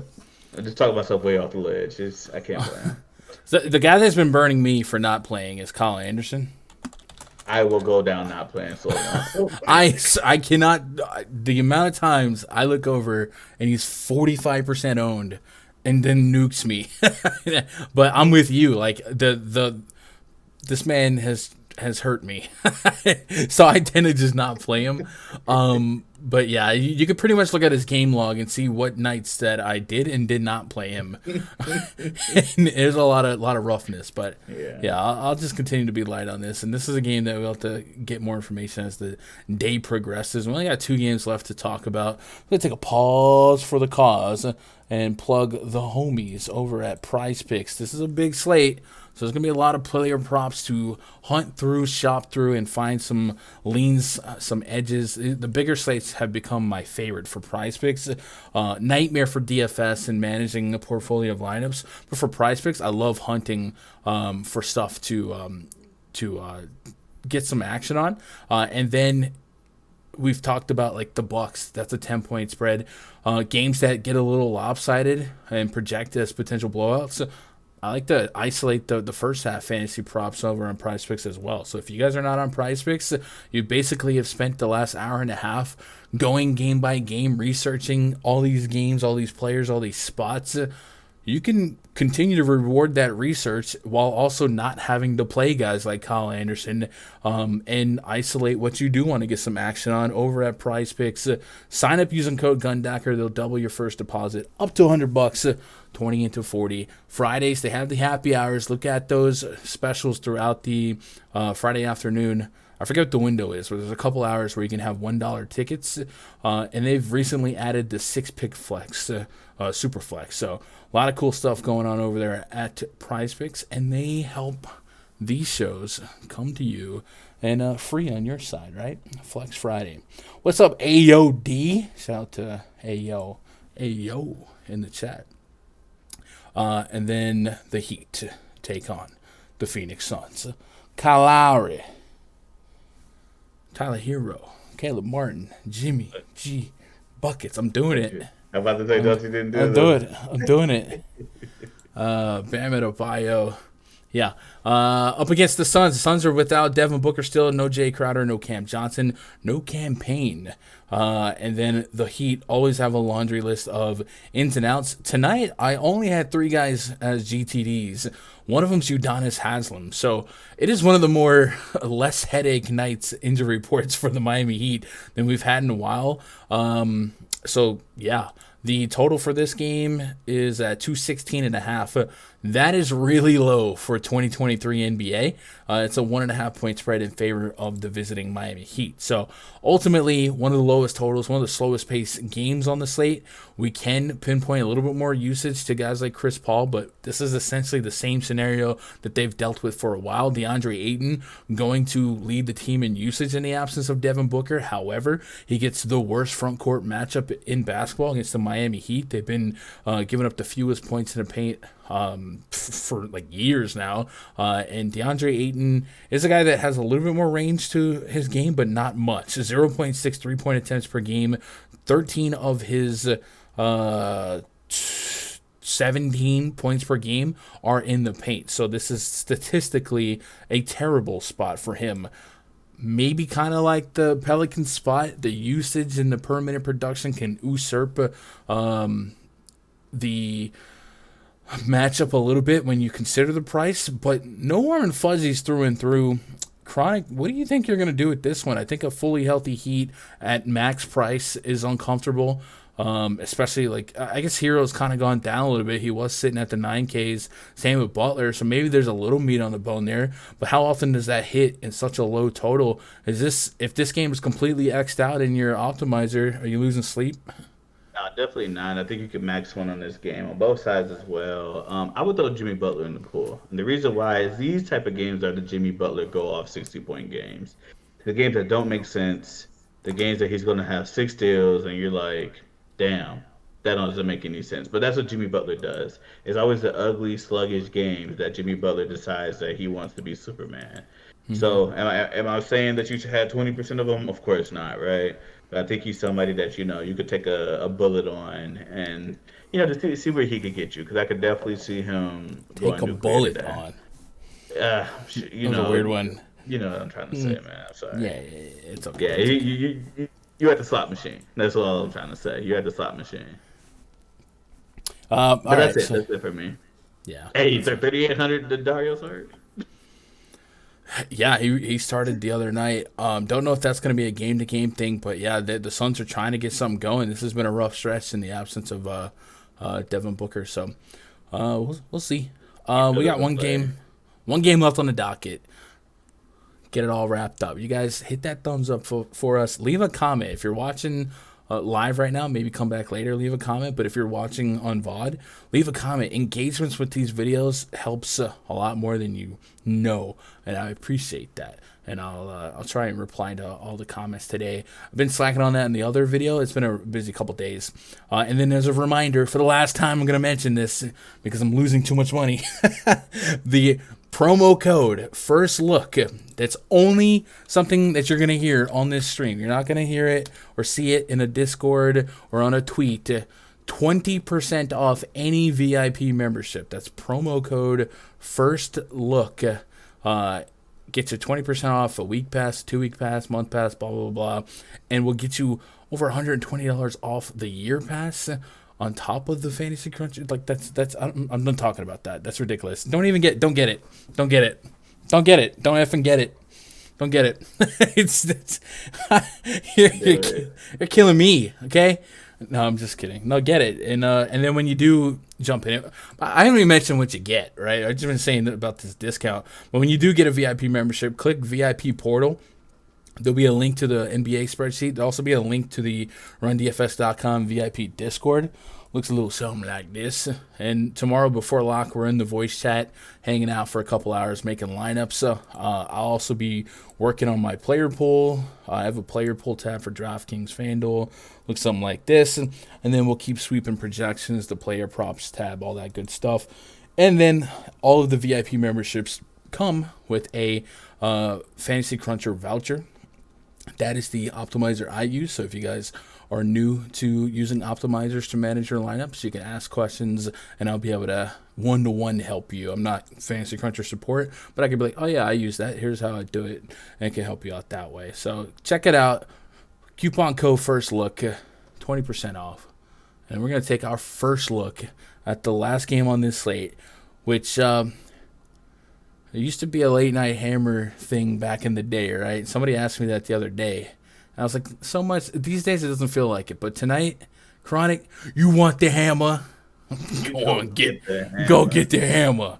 Oh man, it's a lot to like here. Hawks, Lakers.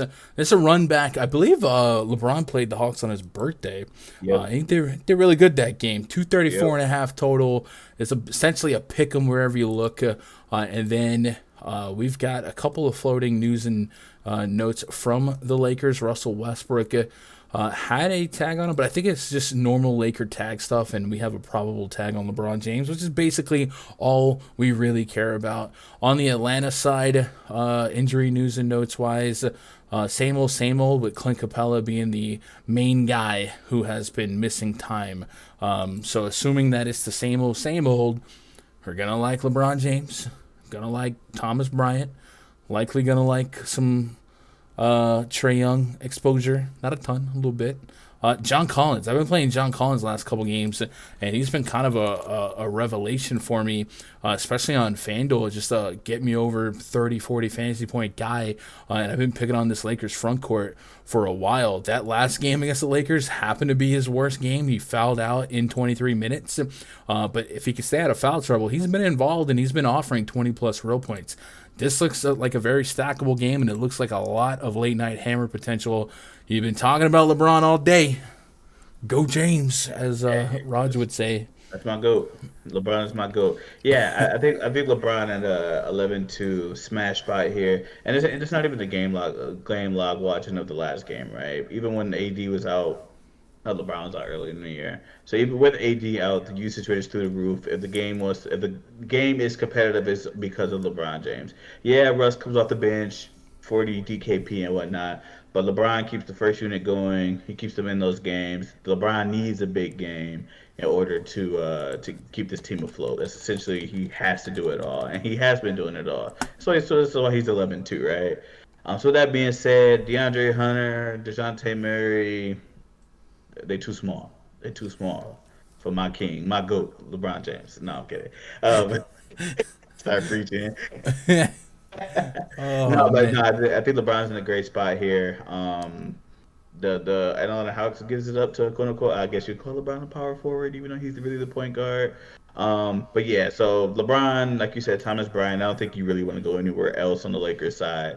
Talk to me, Gunn, about Trey Young or DeJounte Murray, because I think you're going to be interested in one of these two guys, right? If not both. So where do you stand with these two? Yeah, so typically I achieve what I want with them by just putting them in a group on Fantasy Cruncher and minimizing the overlap between the two. Kind of what I do with Jaylen Brown and Jason Tatum. I do think in certain games, kind of like this one, maybe more on DraftKings, 9,400 Trae Young, 8,300 DeJounte can coexist a little bit more often.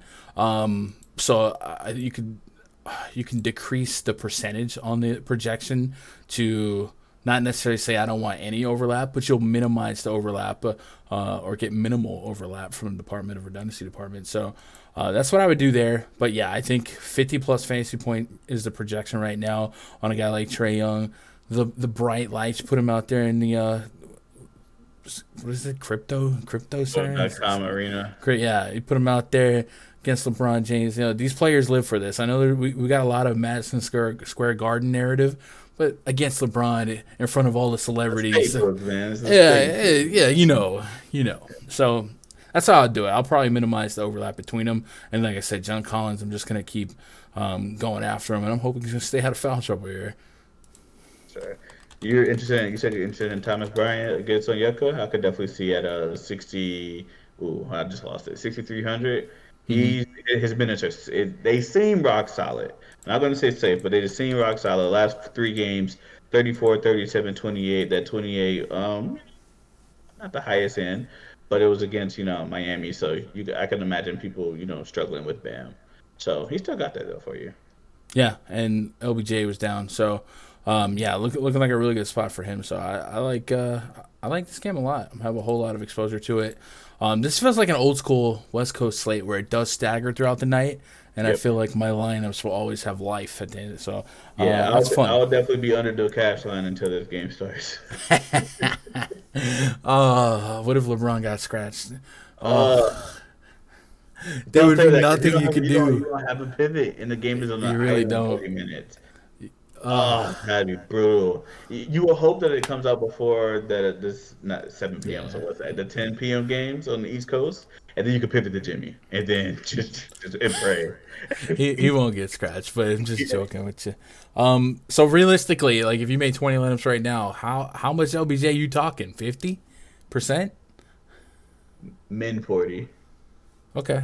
All Min right. 30. Min 30 max. Because I usually try to do the parameters. So I use min 30, 35, and I think I'll probably max them out at 60% because you still got Giannis and you still have Jokic, but I guess it really depends on what type of value opens up that you can really start to you feel like you're not tanking your lineups, just jamming in LeBron. But on FanDuel, you have a little more flexibility there with the two spots for every position except center. Yeah. Yeah. Well, twitter.com/Gundacker, twitter.com/ChronicVI. If you guys are in the Discord, say here, drop a what's up. Anything else? Do you want to bold call it? Or how do we do these things that we used to do? We used to build a lineup, but I don't think we should do that. I don't know. Yeah, no. Not. Bold calls were good because I feel like I had a better handle on the site back then, and a lot of things change, right? Mm-hmm. So, but we know that. All right, so cool. We're doing the bold call. Give me a couple minutes, a couple seconds to find one. All right, and then if you're watching in chat or in the VOD, leave a comment with your bold call. Just a player. It can't be obvious. It can't be like Giannis is going to drop 80.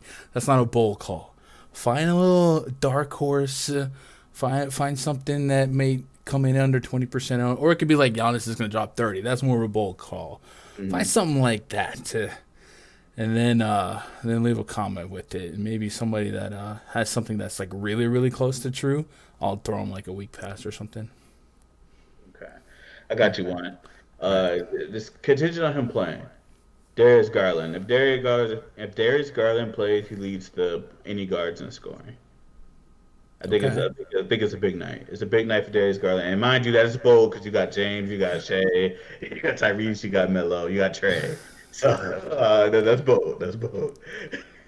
All right. I'm trying to meet you on some guard nonsense. I'm thinking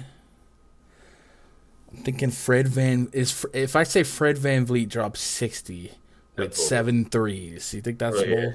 That is. There we go. So back to back 60 bombs. That's how with 7 threes, I'm calling it. 21 points from the 3-ball. Easy money sniper. Brooklyn Silver says Dame drops 40 real points. Hey, Dame Dollar. Making money ain't new to him. All right. Well, hey, that's been our first look at this slate.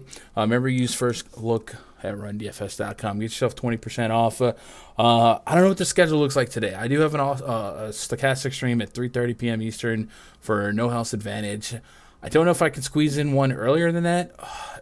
Maybe. We'll see. If I can, keep an eye on the noties. If I can't, forgive me. We went pretty in-depth here.